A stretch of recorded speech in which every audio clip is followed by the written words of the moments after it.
It begins with a realization. An epiphany claws its way through a snarl of distractions, emblazoning itself behind your eyelids. Sometimes it's quieter, a nagging dullness in the soul, a kind of fatigue wrought by overstimulation and overprogramming. You're tired. At first, it's just a thought that emerges from the fray, but it becomes a recognition, and finally a reckoning. You look in the mirror one day and it's plain.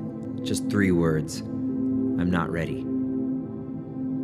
With our attentions wheeling around in so many directions, we feel incapable of joy. Amid the proliferation of half-satisfactions and easy pleasures, we hardly feel hungry for real resurrection. This realization of our spiritual lethargy persists. It lengthens like a shadow and it darkens like a late afternoon in midwinter.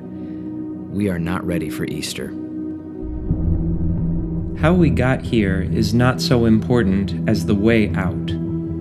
Lent is a changing of posture, a turning around, an uncoiling of the soul that is curved in on itself.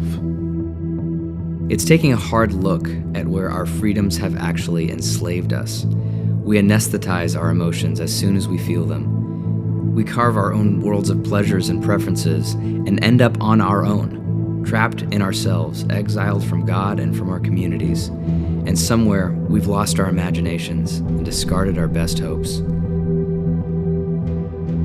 The way home is always through the wilderness, the desert, the moors, the frozen tundra, the woods.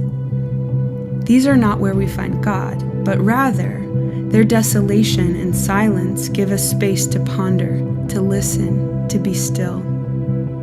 The journey is both physical and spiritual, involving our whole selves. It's tough, but the ascetic disciplines of Lent make it easy to misunderstand. It's not a hunger strike or an angry discipline to secure specific demands.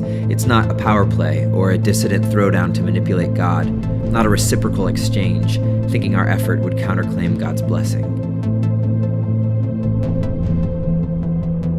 In our hunger, our longing, and our discomfort, we meet our weakness. We confront the limits we thought we had transcended, the needs we thought we had filled.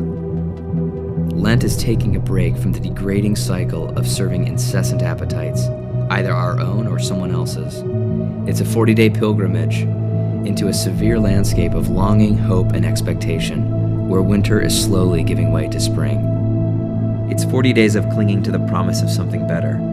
It's 40 days of learning to love the future. It's 40 days of putting one weary foot in front of the other, fueled by the hope of resurrection. It's 40 days of following Christ's footsteps into the wilderness to prepare our hearts for his passion, the way of sorrows and Good Friday.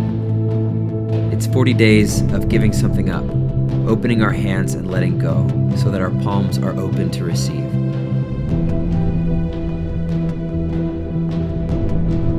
It's 40 days of remembering that we are dust, and to dust we shall return.